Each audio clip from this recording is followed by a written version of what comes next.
I'm Snoop Dogg, and I'm giving up smoke. I know what you're thinking. Snoop, smoke is kind of your whole thing. But I'm done with it. I'm done with the coughing and my clothes smelling all funky. I'm going smokeless. Solo stove, fixed fire. They took out the smoke. Now you can have a nice blaze without any clouds ruining your day. Go smokeless. Go to solostove.com. Tell them Big Snoop Dogg sent you.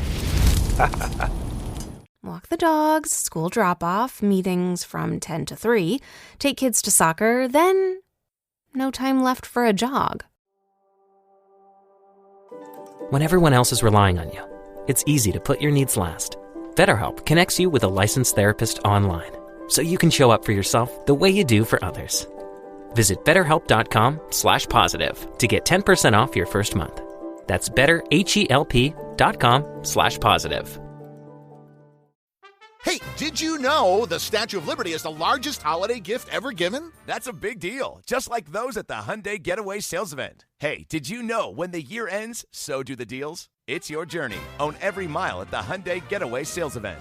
Sign and drive a 2024 Hyundai Palisade with 0 down, 0 first month's payment, and 0 security deposit. Now, during the Hyundai Getaway Sales Event. Offers end 11/30/23. Call 562-314-4603 for complete offer details. It's time. Time to get in the zone. Time to get in the zone with the 49ers Web Zone. This is the No Huddle Podcast with Al and Brian.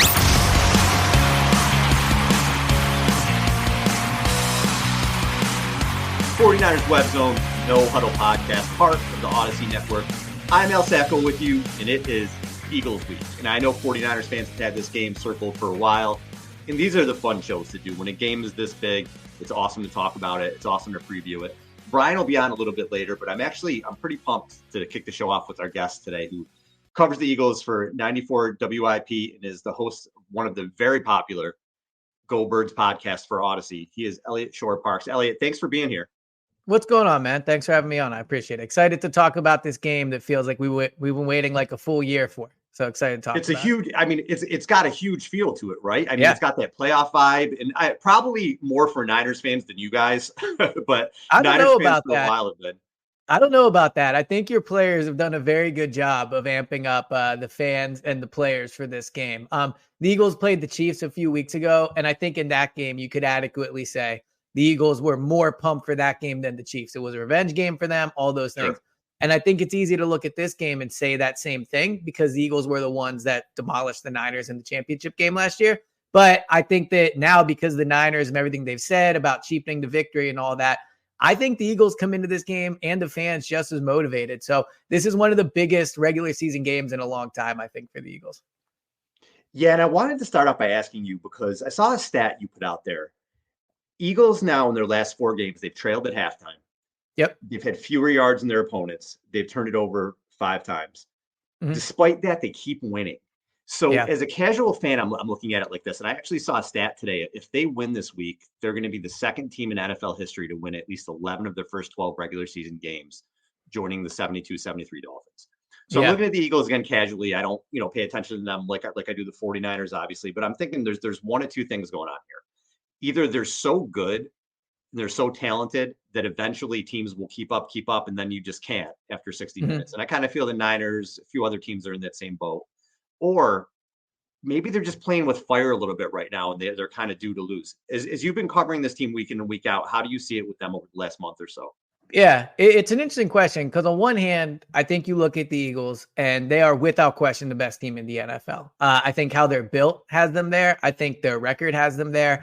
They have the MVP leader at quarterback. So I think sometimes when you look at certain teams that are winning close games or always coming back from behind, you go, is this sustainable, right? And I think it's fair to ask that with the Eagles as well because you don't want to fall behind. You don't want to be constantly outgained in yards. But I think the difference with the Eagles is they have now won. I think Jalen's lost 2 regular season games over the last 2 years. They're 17-3 in their last 20 home games. They're winning an absurd amount of the high percentage of their games. So, well, on one hand, yes, I think it's fair to look and say those things. I also think they have earned the benefit of the doubt where if they're going to fall behind, maybe not play great in the first half, they just simply, to your point, have the talent and the quarterback and the coaching staff to outlast any team. Now, I also think it's worth noting that of those 4 games, it was the Cowboys, Chiefs, and Bills were 3 of those games. And I know the Bills record isn't great, but I think most people would agree those are, the Cowboys and the Chiefs, probably 2 of the top 5 teams in the league. And wherever you want to put the Bills, they're probably still top 10. So part of it is I think the competition has been really tough as well.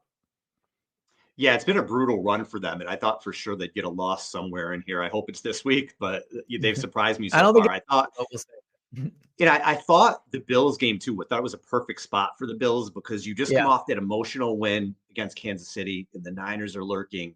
And I thought the Bills were getting in there just at the right time. And when they were up on 10 against them, I said, okay, kind of felt like this was going to be a letdown game for the Eagles, and they still came back. So all credit to them with that. And it's amazing with Nick Sirianni. So he's 33-12 as the head coach. He's won 24 of his last 28 regular season games. Yeah. Why do you think he's been such a good fit for this team? Well, it's crazy. So I remember covering this team Sirianni's rookie year. They were 2-5. They had just lost to the Raiders in Las Vegas. And I'm flying on the plane back thinking, like, this thing is going to explode. Like the season could really turn poorly here. Howie, I think, was on the hot seat. Nick was on the hot seat to a certain extent. People didn't believe in Jalen yet. And to go from that to where they are now is one of the more remarkable things I've seen. I mean, I think if they win the Super Bowl last year, which granted is a big if, they lost that game, all those things. But if they win that Super Bowl, you're probably talking about was one of the best stretches of any team has ever had in the history of the NFL, like just in terms of winning percentages. And then obviously if they had that Super Bowl. Now, why do I think Nick Sirianni is a successful head coach? I think there's a couple of things. One, I do believe his X's and O's are underrated. I think when you talk about Sirianni, people look at the sideline antics, his personality, and I think he's great at setting a culture there. I think his commitment to situational football really helps them. I think his commitment to teaching the basics at practice every day really helps them. His commitment to making sure, they're protecting the football, which at times hasn't been great this year, but he is very committed to always preaching those things in practice. I think that is a big part of it. But I also think sometimes when we talk about Jalen Hurts, Sirianni doesn't get the proper credit. I mean, Jalen deserves all the credit in the world for his work ethic and what he did. But when Sirianni got here, Jalen Hurts was the backup quarterback. And Jalen Hurts was someone that was running wildcat plays the year before. He has helped through, I believe, like building the offense, coaching him, all those things, helped turn him into one of the best, if not the best quarterbacks in the NFL. So I think overall, Sirianni has a personality where he loves football. He loves coaching football. He loves teaching football, watching football. Like, I think if he wasn't a head coach, he would be a high school coach or someone that calls into a radio station to talk about sports. Like, he loves football that much. But I also think his X's and O's get underrated. He's a really smart football guy as well. And you mentioned Hurts, and I probably shouldn't say this on a 49ers podcast, but I am a fan of Hurts. I like the way he carries himself. I like that he's kind of had to work to get to this point. I don't feel like things were necessarily handed to him. He lost the starting job in college. I don't think people really believed in him coming into the NFL. And he scares me, I mean, mostly because of his legs, but he's still got A.J. Brown to throw to and Devontae Smith. And he's really been good when trailing this year. I think he's got 10 touchdowns and no picks. He's been fantastic. Yeah, I think he's 14-0 or 10-0 in the last 10 or 14 games where he's trailed by 10 points. So he is somebody that when you get a big lead on him, it really doesn't matter. He's extremely clutch. Overtime, they've won one overtime game this year. Actually, I think it might be two overtime games this year. And to your point, like they trail and it doesn't matter. When he's at his best, a lot of times is when they need him to be at his best. And I like too this last game after Eliot made that amazing kick, they panned to Hurts. He was just pissed off. He was just angry because he didn't feel like he played really well. And I don't know. I like that in my quarterback. But the 2 games that he's played against the Niners, he has struggled at least throwing the ball. And I know one game was a couple years ago before he was really hurt. And then you have the NFC Championship game. He's only thrown for 311 yards. He has not thrown a touchdown pass in those 2 games. He has run for 121 yards and a couple scores. How do you see him? Is he is the 49ers defense a bad matchup for him? Do you just think he's had a couple off games throwing the ball? How do you see this game playing out first this week? I wouldn't take too much from those 2 games. The first game, as you mentioned, I think was the second year of Sirianni and Hurts' first year together. He was not the player then that he is now. Like, he is a far, far improved passer. The game last year in the championship game, the Eagles were up so much and you guys had basically no shot to score. So there was no real reason to throw the ball. So they ran the ball quite a bit in that game. I don't think the Niners are a bad matchup for the Eagles. The Eagles have a very good offensive line. So I think Jalen will have time in the pocket. If he doesn't, Jalen's very good at evading pressure. And as you mentioned with AJ and Devontae, I think they can throw the ball in any team in the league. I know the Niners secondary has been very good this year, but Jalen, like the Jalen that you guys saw in 2021 and to a degree that you saw last year, he is a completely different player. Like if he has time in the pocket, he will completely pick apart the 49ers. There's no question in my mind about it. I guess if I have to look at this, if you ask me where I was worried, Hurts worries me because of his legs more than anything else. Because I've seen the Niners have issues with quarterbacks who can run, but Philly worries me in the trenches. That's where, if you ask me where are you worried about this game? I'm worried in the trenches if the Niners can win there. And the Eagles' defensive line especially has been so good. And other than Trent Williams, especially in the interior against Jalen Carter and guys like that, it is a little bit worrisome. But I do feel like the Niners can throw on this team. So I think, okay, if Purdy gets time, I think that he's definitely going to be able to throw on the Eagles. When you look at the Niners offense, I gave you what kind of worries me about the Eagles. What about the Niners offense would worry you looking at it from the other side? I think the biggest worry against the Niners offense. So to your point, I will say though, like I do think the Eagles have a massive advantage with the Eagles defensive line versus the Niners offensive line. So it'll be interesting to see how they can get Purdy time and how they kind of handle that. Cause I do believe the interior, Jalen Carter, Fletcher Cox, I mean, even Jordan Davis has been good rushing the passer this year. And I think right tackle is a major problem for you guys. So I do believe that the Eagles will get pressure, but in a world where they don't, and Purdy is able to sit back there, I think the biggest concern would be how you guys work the middle of the field. The Eagles' middle of the field defense has been a problem this year. They're missing Zach Cunningham, who's their best coverage linebacker. There's rumors they could sign Shaq Leonard, but it doesn't sound like that's going to happen before game time. So my concern would be if Brock Purdy does have time back there, I don't have to tell you, but Debo over the middle, crossing routes, like Christian McCaffrey over the middle, I could see the Niners kind of dinking and dunking. Another worry I would have is James Bradbury, who I think has had a better year than he's given credit for and was one of the best corners in the league last year, despite what Debo wants to say. He was one of the better corners in the NFL last year. Like Brandon Ayuk down the sideline, Bradbury struggles with down the sideline speed. So that would be another concern I would have. But all that's predicated on Purdy having time as well. Because if he doesn't have time to let those long plays develop, then I really think the worry would be dinking, dunking over the middle. And I think a big part on the other side of the ball in the trenches is Lane Johnson going to be there. What are you hearing on his injury and if he's going to play this week? So he was limited today, which they did have a walkthrough, so it's an estimation, but he was listed as limited. I think that's a very good sign. I was expecting maybe to be just not a participant and he would not practice all week and then he would play anyway. My guess is he's going to play. I think he was probably pretty close to playing last week. And I think he will be out on the field. He is someone that when he has played injured, I mean, last year in the playoffs when the Eagles beat you guys, he was injured and he still had a pretty good game. So I think if he's out there, you can count on seeing the full Lane Johnson. Like I think that he will play at a high level. And I think that he probably will be out there.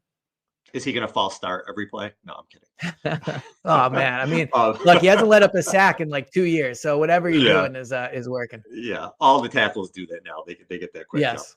All right. So there's a feeling with the Niners this year, maybe next year, it's sort of a small window. They have maybe a couple years at least with this core. If Purdy is the answer, you could extend that. But with Kittle, Trent Williams, maybe Debo and Ayuk, if they have to choose, it's really 2 years. So there's a lot of pressure to get it done now. Mm-hmm. What's the feeling in Philly? Is there pressure on this team to win the Super Bowl this year? Or is it a thought that, you know what, we have Hurts, we have, the Browns and Devontae Smith. The offense is going to be around for a while. We have tons of defensive linemen. And your secondary is getting older.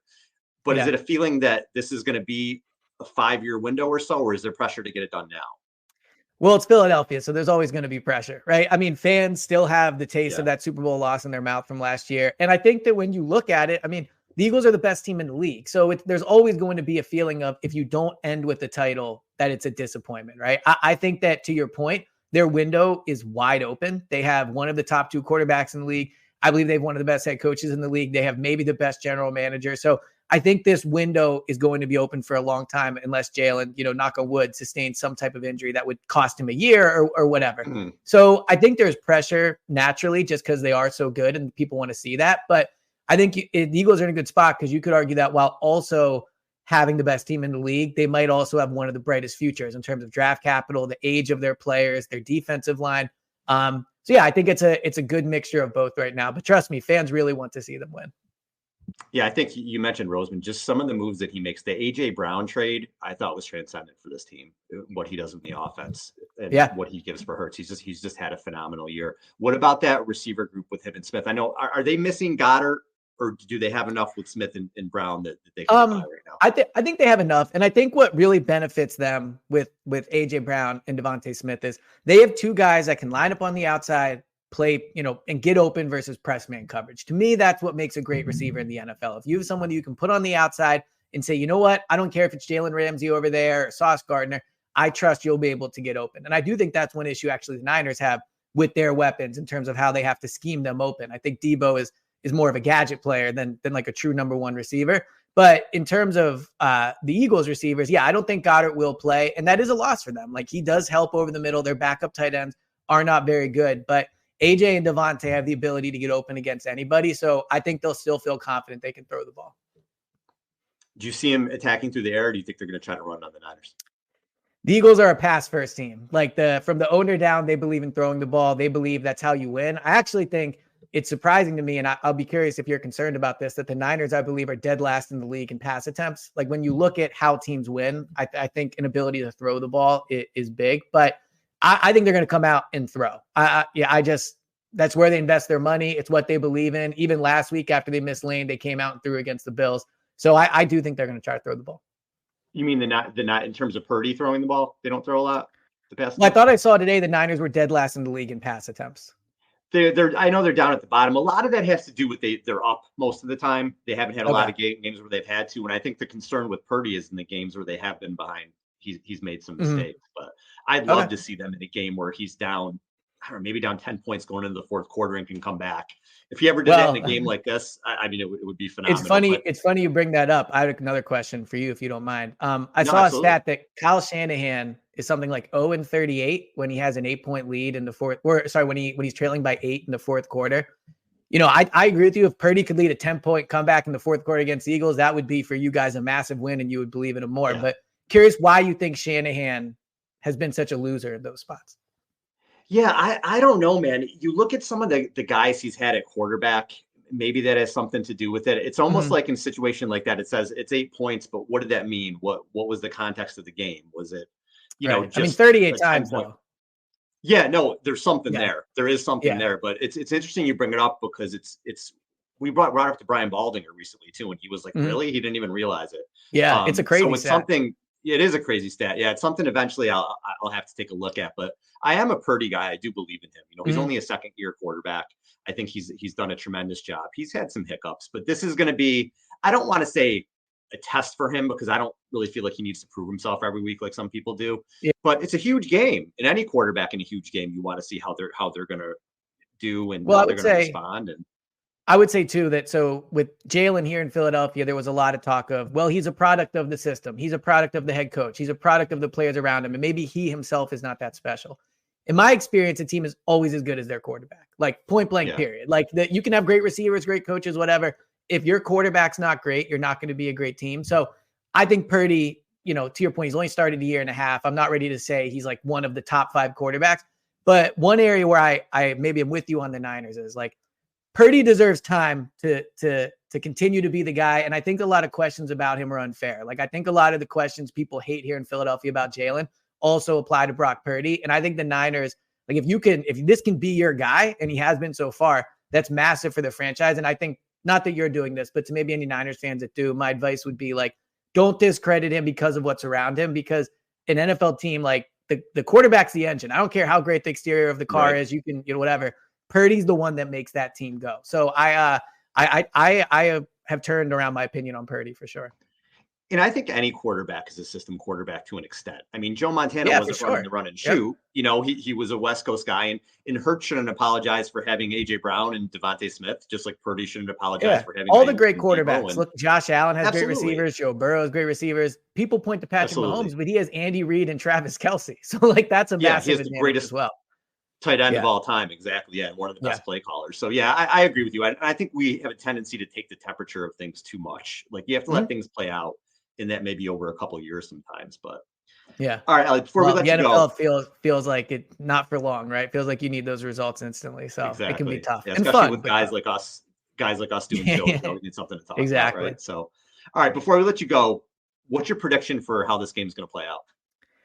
So I think the Eagles will win the game. I think it's a tough spot for the Eagles. They're coming off of 2 straight games, really close rain games, cold. Like I'd imagine they're pretty worn down at this point. But I just think the Niners messed up by making this a big game. Like had the Niners maybe kept their mouth shut and not said anything this offseason, you could picture where they come in and win. But I think the Eagles are going to be just as motivated as the Niners. And I also think that while it's fun to talk about the receivers, football's decided in the trenches, and the Eagles have a better offensive line. They have a better quarterback. They have a better head coach, and the defensive line is close enough. And I would probably give the edge to the Eagles, but the Niners defensive line is great as well. So of the 4 spots that really decide games, I think the Eagles have the advantage, and I think they have the advantage on both sides when you talk about offense versus defensive line. So I think the Eagles win this game. I think it could be something like 30-23. Probably a little close early on, but I would be pretty surprised if the Niners leave Philadelphia with a win. Eliot, appreciate the time. Yep, no problem. Talk to you soon, man. Thank you. Bye. As the weather gets colder, the NFL offers stay red hot at FanDuel. Right now, new customers get $150 in bonus bets with any winning $5 money line bet. That's $150 if your team wins. You've been thinking about joining? There's no better time than right now. We're in the sports solstice, if you will. Spreads, props, totals, and more. Every sport on the planet is playing, and you can get it at FanDuel.com. So visit FanDuel.com/2400 and get involved with the NFL season. It's FanDuel, official partner of the NFL. Must be 21 plus and present in select states. FanDuel is offering online sports wagering in Kansas under an agreement with Kansas Star Casino, LLC. First online real money wager only. $5 pregame moneyline wager required. $10 first deposit required. Bonus issued as non-withdrawable bonus bets that expire 7 days after receipt. See terms at sportsbook.fanduel.com. Gambling problem? Call 1-800-GAMBLER or visit fanduel.com/RG in Colorado, Iowa, Michigan, New Jersey, Ohio, Pennsylvania, Illinois, Kentucky, Tennessee, and Virginia. Call 1-800-NEXT-STEP or text Next Step to 53342 in Arizona, 1-888-789-7777, or visit ccpg.org/chat in Connecticut, 1-800-9-WITH-IT in Indiana, 1-800-522-4700, or visit ksgamblinghelp.com in Kansas, 1-877-770-STOP in Louisiana. Visit mdgamblinghelp.org in Maryland. Visit 1-800-GAMBLER.net in West Virginia, or call 1-800-522-4700 in Wyoming. Hope is here. Visit gamblinghelplinema.org or call 800-327-5050 for 24/7 support in Massachusetts, or call 1-877-8-HOPE-NY or text HOPE-NY in New York. This episode is brought to you by Progressive Insurance. Whether you love true crime or comedy, celebrity interviews or news, you call the shots on what's in your podcast queue. And guess what? Now you can call them on your auto insurance too with the Name Your Price tool from Progressive. It works just the way it sounds. You tell Progressive how much you want to pay for car insurance, and they'll show you coverage options that fit your budget. Get your quote today at Progressive.com to join the over 28 million drivers who trust Progressive. Progressive Casualty Insurance Company and Affiliates. Price and coverage match limited by state law. This episode is brought to you by Google Pixel, the official fan phone of the NBA and WNBA. The new Pixel 8 and Pixel 8 Pro are built different. How? Take the Audio Magic Eraser tool. It helps block out distracting crowd noise so your play-by-play commentary sounds crystal clear. The only phone engineered by Google brings out the audio you care about so your videos sound as crisp as they look. Learn more at googlestore.com/pixelnba. Audio Magic Eraser requires Google Photos app. May not work on all audio elements. All right. Thanks to Eliot for the time. And we are bringing in another familiar voice. You know him because he's close to the show. Brian Renick. Brian, what's up, man?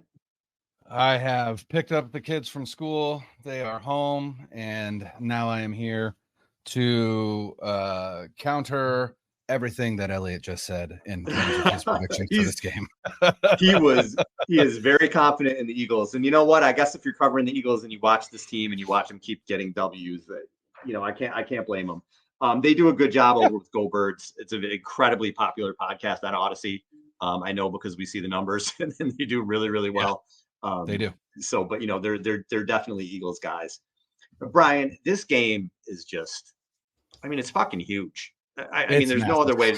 It's massive. There's really no other way to put it. And it's fun to talk about it. It's fun that it's here. And I said when I opened the show, Niners fans have probably had this game circled forever. I know I have. Sure. And it's a game that we knew was going to be big, but it also has massive implications, because if the Niners can win here, they get the Eagles, who despite Eliot was very confident, like I said, he does every right to be, but the Eagles are a little beat up. The Eagles have been through a stretch, man. If the Eagles lose to the Niners, and Dallas is coming to play the next week, the Niners can put themselves in a situation where maybe they can get themselves into the bye. So that it's a huge game for that. It's a huge game for a lot of reasons. It's going to be fun. We'll take a look at a lot of different things. I don't know how you feel. I feel good. I feel pretty confident with the Niners going in here. Yeah, I definitely feel confident. And the reason I feel confident is because the 49ers are going in healthy. There really isn't anyone that they are missing that would make the difference between a win and a loss against this Philadelphia Eagles team. And really, I'm thinking more on the offensive side of the ball. The biggest advantage that the 49ers have going into this game is on the defensive side of the ball. The 49ers are number 1 in DVOA on offense, and the Eagles are number 7. But the 49ers are number 6 in DVOA on defense, and the Eagles are number 17. The 49ers defense has performed significantly better than the Eagles defense. This Eagles defense is nothing like it was last season. And even when you look at the sack numbers, their sack numbers are down. This is an Eagles team that just allowed 505 yards to the Bills. And are the Bills and Josh Allen a good offense? Absolutely. Are they as balanced of an offense as the 49ers are? They are not. They gave up 173 yards on the ground to the Bills, who are not a good running team. In fact, I believe that is the most yards the Bills have gained on the ground all season. Now, granted, the 49ers don't have a running threat at quarterback like the Bills do.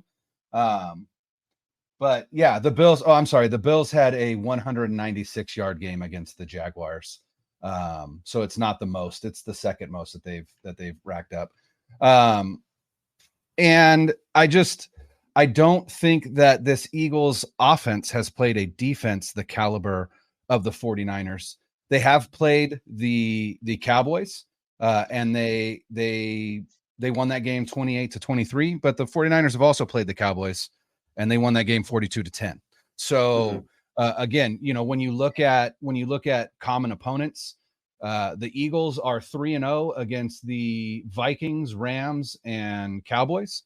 The 49ers are 2-1. They had lost that game to the Vikings. Those are the only common opponents they've had so far.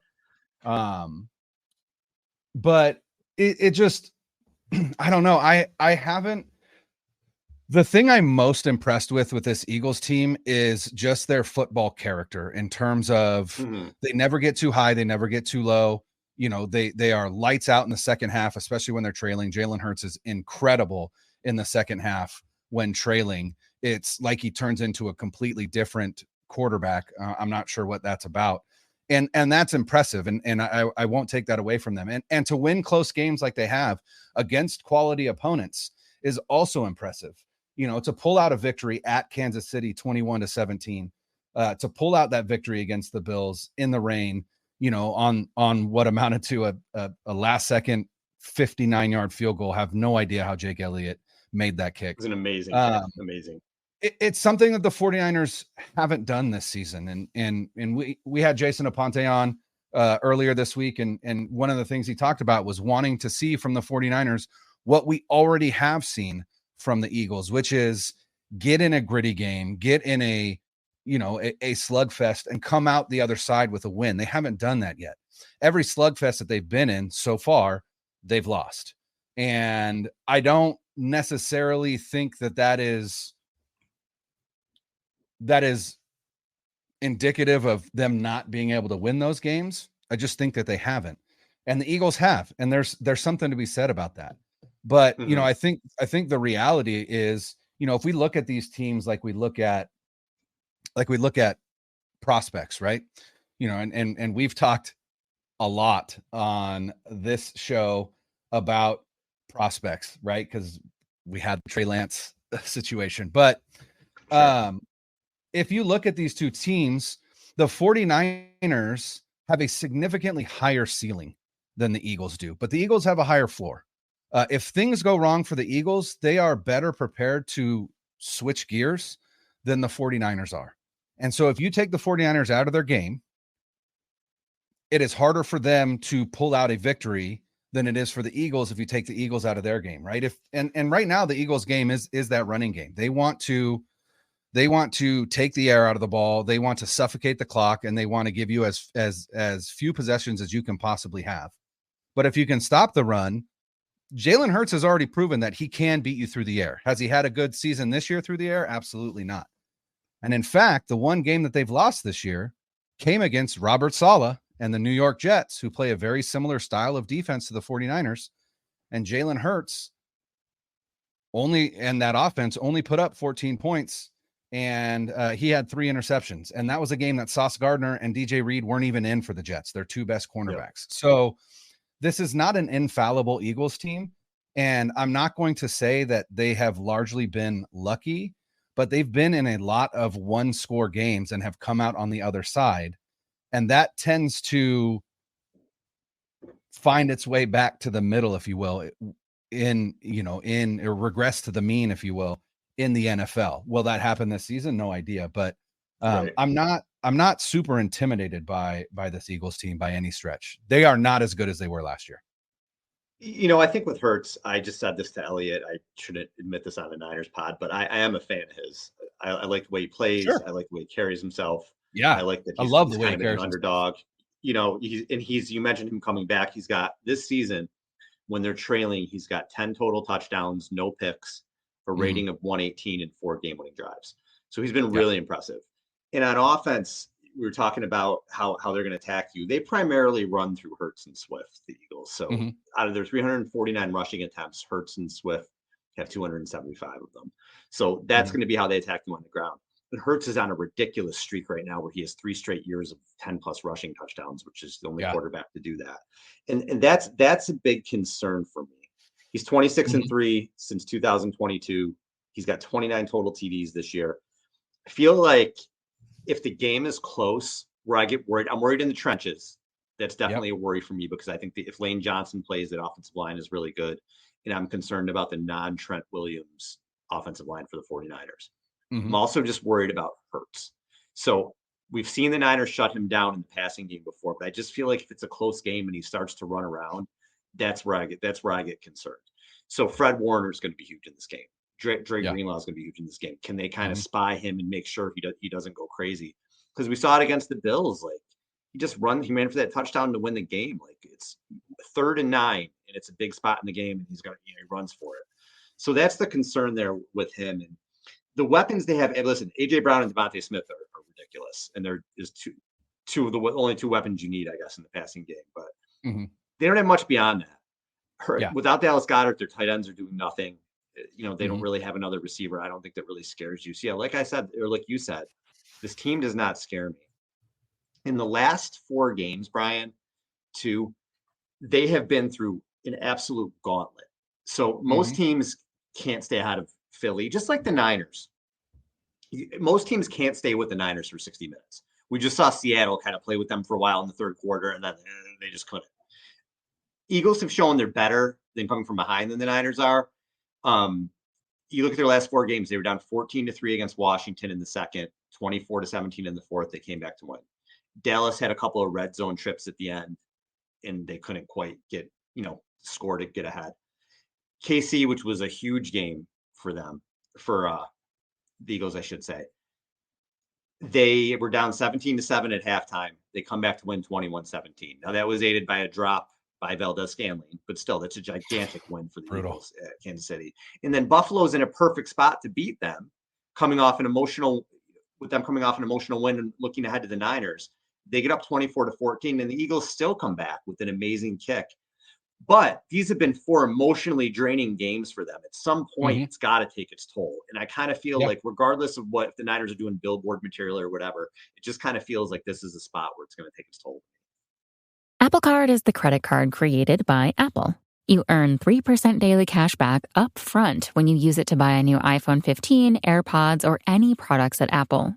And you can automatically grow your daily cash at 4.15% annual percentage yield when you open a high-yield savings account. Apply for Apple Card in the Wallet app on iPhone. Apple Card subject to credit approval. Savings is available to Apple Card owners subject to eligibility. Savings accounts by Goldman Sachs Bank USA, member FDIC. Terms apply. Agreed. And, even if you look back at that NFC Championship game, and it's hard to think about that game, and, there are, Eagles fans love to point out, well, you keep crying. And it's like, are you crowing about a game where you beat a team that literally couldn't complete or attempt a forward pass? Like, it's not, and that game was 31-7. But you look at how the Philadelphia offense performed. They ran the ball 44 times for 148 yards, and Jalen Hurts had 121 yards passing. They only gained 269 yards total in that game in their 31 points, and that was largely due to some really unfortunate turnovers by the 49ers offense, especially to end the half. But the 49ers only had 164 total yards, but again, they played without a quarterback for half the game. So the defense did what they needed to do against this Eagles offense, which is largely the same as it was last year. There's really no difference in the offense except for DeAndre Swift over Miles Sanders, which is an upgrade. I will say that DeAndre Swift is having a good season, but the Eagles offense doesn't scare me against the 49ers defense. The only thing that scares me in this game is that Eagles interior defensive line versus the 49ers interior offensive line. Jalen Carter has been incredible this year. And I don't know if Fletcher Cox is going to play. He left that Buffalo Bills game with an injury. No idea if he's going to play or not. But he didn't practice today, which is Wednesday. Yeah, and it's Wednesday, so that doesn't mean that he won't play, but he's probably going to be a game time decision. But that interior of the line, and so one thing that I thought was interesting, Johnny Dells, who I follow on Twitter, and if you don't, it's Johnny Dells, JONNYDELS-FA, I believe. It's at Johnny Dells FA. Does a lot of film study of the 49ers. And one of the things that he talked about was with this Eagles defensive line, they are crazy athletic. And you saw that. You saw Jalen Carter run down. I don't even remember who it was. It might have been Josh Allen. It might have been one of their running backs. But they were running in that game last Sunday. They were running some kind of outside zone play. And Jalen Carter literally ran that play down and made a tackle at the sideline for like a 1 yard gain or no gain. They are incredibly athletic, side to side, east to west. And so his tweet said he wouldn't be surprised if you see Kyle Shanahan start drawing up a lot of called duo and inside zone types of runs, right? Where instead of going east to west, their typical outside zone, things like that, you are going more up the middle, so that you're kind of taking it to them rather than letting them kind of scrape and trail behind and run you down. So the interior of their defensive line scares me, but the sack production isn't there for them this season like it was last season. They're nowhere near where they were. And then their secondary is very suspect. Yes. And so I also wouldn't be surprised if this is a game where Kyle Shanahan comes out and does throw it more than we anticipate or expect him to. Kyle Shanahan is never going to abandon the run game. This entire operation is rooted in the run game. So it's in his DNA. It's not that he's going to abandon it, but I wouldn't be surprised if we see a handful of plays to start the game where Purdy is attacking the secondary, because I think this Eagles team can be had through the air, at least this season. So it's a really, it's a heavyweight fight. It is what it is. And, both of these teams are relatively healthy. I would say the main characters for both teams are healthy and will be playing in this game. Lane Johnson will be back, so they'll have their full offensive line.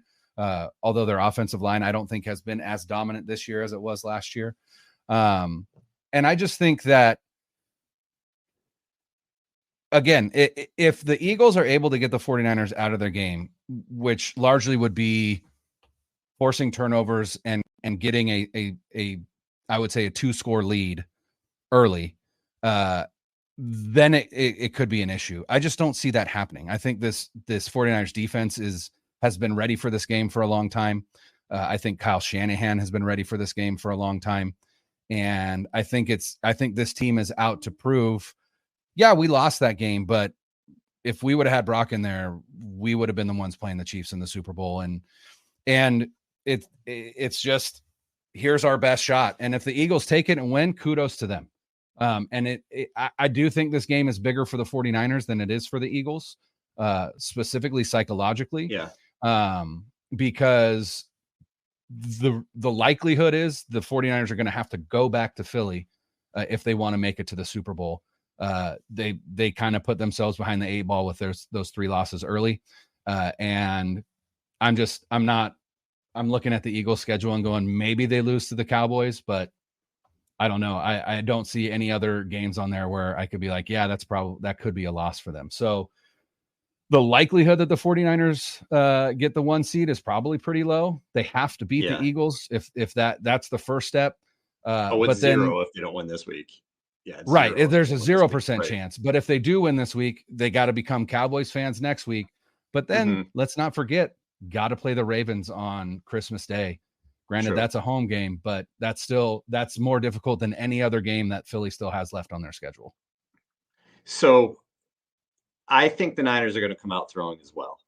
I think that's how they're going to attack them. And I'll throw out some stats that a few friends of ours put out. So Akash said Eagles defensive ranks when defending short passes over the middle of the field: 31 in EPA per play, 29 in success rate, 30th in explosive plays allowed, 23rd in yak allowed. That's Kyle's bread and butter, right? Yep. And then Jason Ponte, another one of our buddies, Darius Slay in 499 coverage snaps, 45 receptions allowed on 69 targets. He gives up a 65% completion rate, 511 yards. QBs have an 85 rating when targeting him. James Bradbury, 488 coverage snaps, 37 receptions on 69 targets, 436 yards, 7 TDs, and 100.9 rating when targeting him. So you can throw on these guys. You can throw over the middle. You can throw short. Like you said, what is that interior defensive line going to do? And even Colton McKivitz, I want to see him hold up in a game like this. This is a big game for him as well. The worries for me, and I just mentioned this to Eliot, Jalen Hurts will always worry me. Quarterbacks like him, Lamar will worry me when we're talking about the Ravens game. Always worry me that can beat you with their legs too against the Niners. But the trenches, because as much as I think the Niners had a really good shot to beat them and very well may have if Purdy was healthy. The Niners still, and when you're playing good teams, you're not going to win every rep in the trenches when you have other good offensive and defensive lines. But the Cowboys in the playoffs last year for 3 quarters pushed them around a little bit, and the Eagles too on the interior pushed them around a little bit. So I want to see them hold up in the trenches. I'm less worried about the defensive line. Eagles have a great offensive line, but I think with Chase Young, they seem to be really feeling it right now. Hargrave Young. Armstead does have a foot injury, apparently. We'll have to keep an eye on that. Yeah. Make sure he's not, again, it's only Wednesday. We'll see, but hopefully he play. It doesn't look like he's not going to play, but he does have an injury that he's dealing with. But that Niners offensive line, that can change shit really quick. If they get to Purdy, you force a turnover or something. So we've seen games, even when the Niners are playing really well, sometimes you're like the offensive line, sometimes they play really well. But remember watching the Jags, and I'm like, wow, they're kicking their ass. But, it's been a little bit leaky on that right side. I like Feliciano more than Burford. We'll see what happens there. But that's what I'm going to be watching, Brian, the trenches. If the Niners can't win there, we might be in some trouble. But I feel like this is, like I've been saying since the offseason, the Niners have had this game circled, and I think they're going to come out guns blazing and they're going to be able to pull it out. Yeah, and another stat that I saw today, the Eagles are 32nd in DVOA guarding tight ends this season, and George Kittle is coming to town. And George Kittle is the most efficient receiving tight end in the league this season. So, I think this is going to be a George Kittle game. I think both in desire, right? I still think about, that game where, Kittle was mic'd up, and there's that clip you see where he's coming off the bench and you hear him say, "What am I going to do? Roll over and die? Not once in my life." Right. And I just feel like he's a guy that I think feeds off some of this emotion, if you will. And I think he's ready to come out and, and show this team what could have happened. Right. And that's the thing, is really in the end, none of this matters. Right. Even if they kick the shit out of the Eagles, it doesn't matter. They still lost the NFC Championship to them.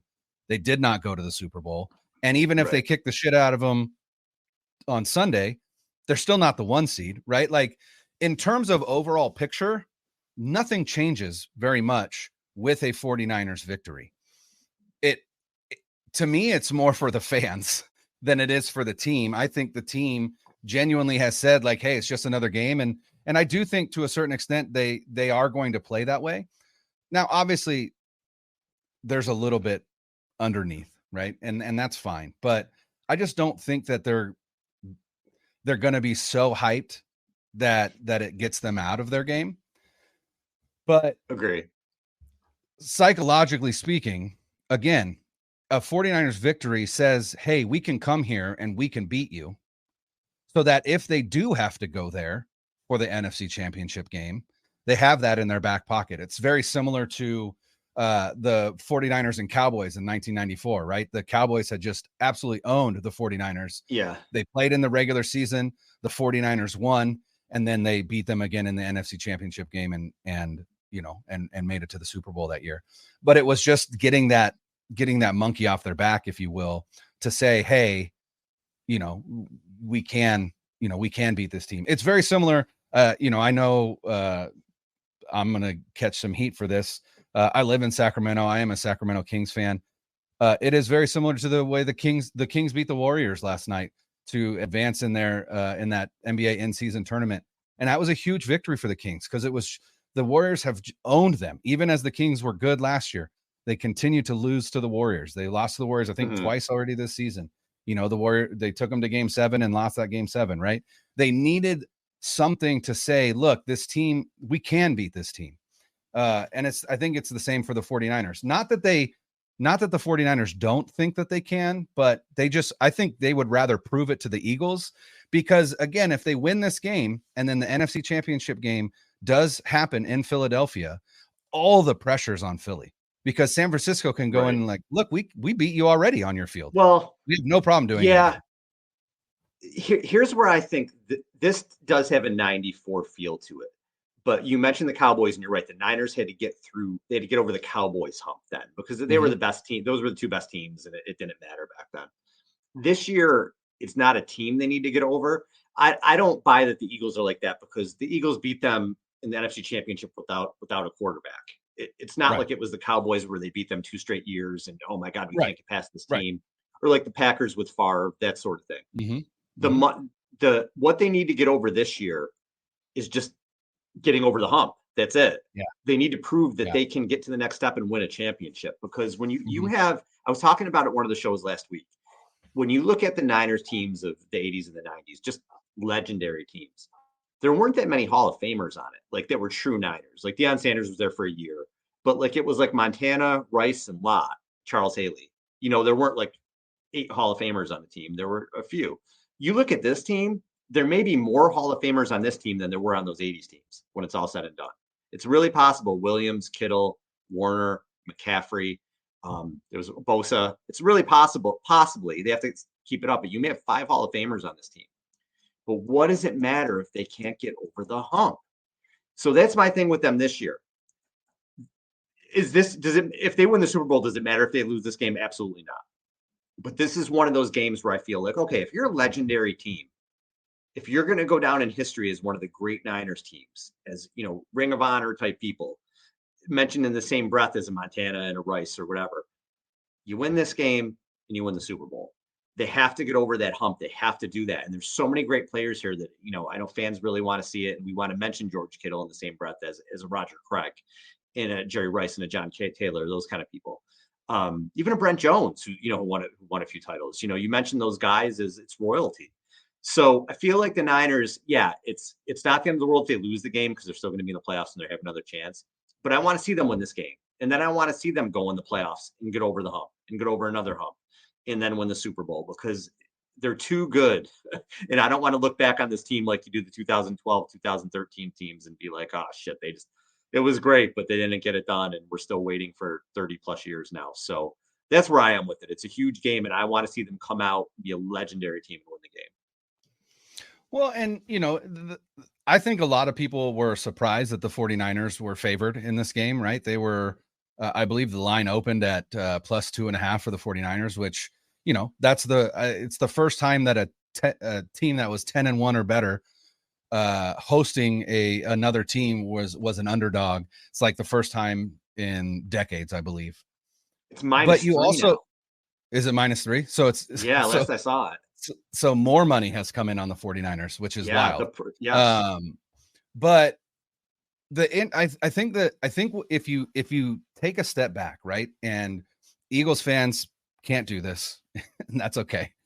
But if you take a step back and you just look at the performance of each team when healthy, right? This 49ers team has absolutely curb stomped every opponent that they've played when they were whole and when they were healthy. Mm-hmm. They lost 3 games. Those 3 games that they lost Debo in Cleveland, and then they were without Williams and Debo for the next 2 games. They came back after the bye, and it's just been domination after domination after domination. They dominated the Jaguars, they dominated the Bucks, and they dominated the Seahawks. And they just have shown to be a better team when whole than the Eagles have, even if the Eagles are 10-1. And I'm not taking anything away from this Eagles team. 10-1 is impressive regardless, right? And I'm not saying that it's a fake 10-1 or anything like that. But you can't watch that Eagles team or film of that Eagles team and think it's as impressive as this 49ers team. It's just not. It's just not. And does that mean that the 49ers are going to roll? Absolutely not. I do not expect that. But what I would expect, if this is a blowout, I think it's far more likely that it's the 49ers blowing out the Eagles than it's the Eagles blowing out the 49ers. Just, again, by the way these teams play and, by just the sheer fact that how is a team going to blow out the 49ers with that defense playing the way that it is now since they've come out from the bye with that defensive line and everything. And that's really where I'm at is I think the 49ers are on offense are going to be just fine. I don't think it's going to be an easy game, an easy day for them, but I think it's really the defense that gives the 49ers the edge in this game. The Eagles defense is not nearly as good. And since adding Chase Young, this defensive line, I mean, is the Eagles offensive line good? Yes. But this 49ers defensive line, I heard Eliot give the Eagles the edge. I'm like, again, there's no way. There's no way when you're talking about Bosa, Armstead, Hargrave, and Young with Randy Gregory, also Cleveland Farrell, also Javon Kinlaw, right? Like it's just wave after wave. The Eagles don't have that. They've got a decent starting 4, but they don't have the wave like the 49ers do. And so the other thing I expect to see, again, to try and slow down the run, I wouldn't be surprised to see some more 5-man fronts in this game from Wilkes with Javon Kinlaw coming in, or anybody really. Kinlaw had been the one on those 5-man fronts, whether it is him or not, because I mean he got absolutely embarrassed in Philadelphia last year, and maybe he wants to come out and prove something. I don't know, but I wouldn't be surprised to see that. But I don't see this Eagles team putting up a ton of points against this 49ers defense.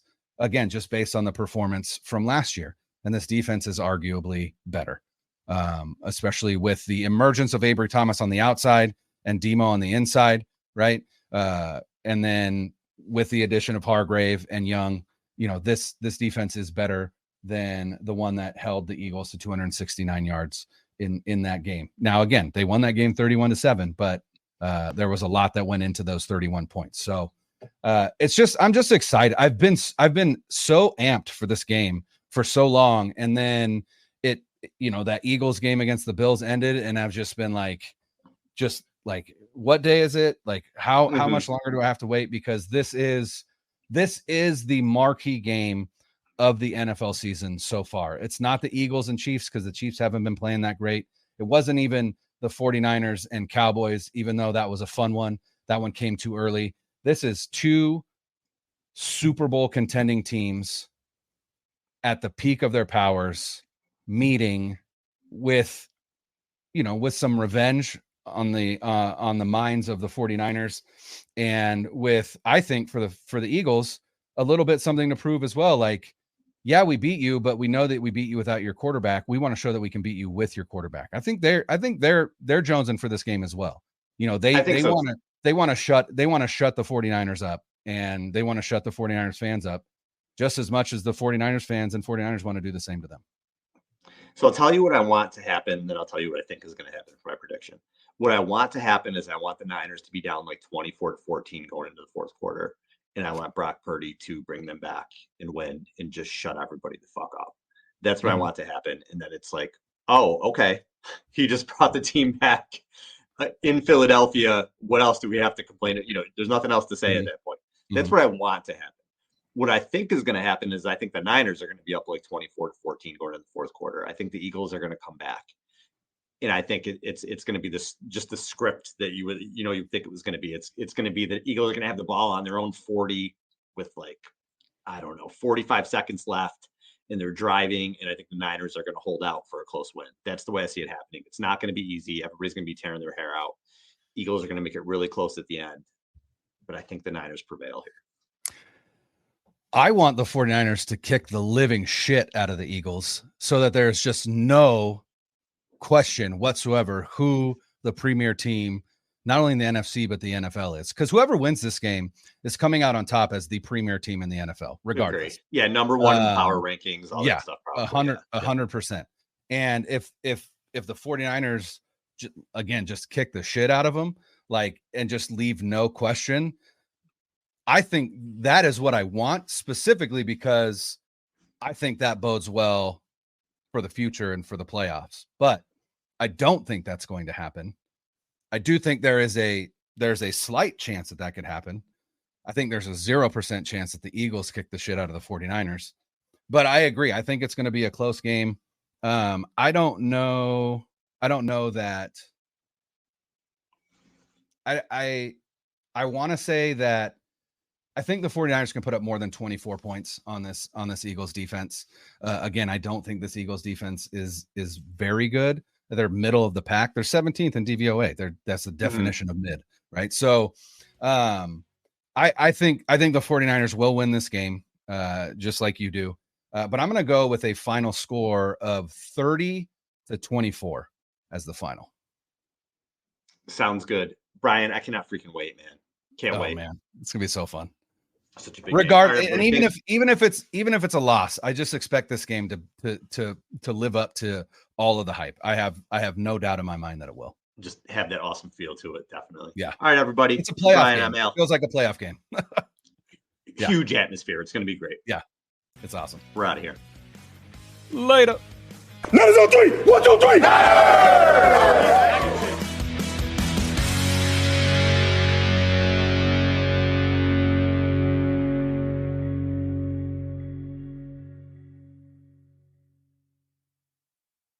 2400 Sports is an Odyssey company.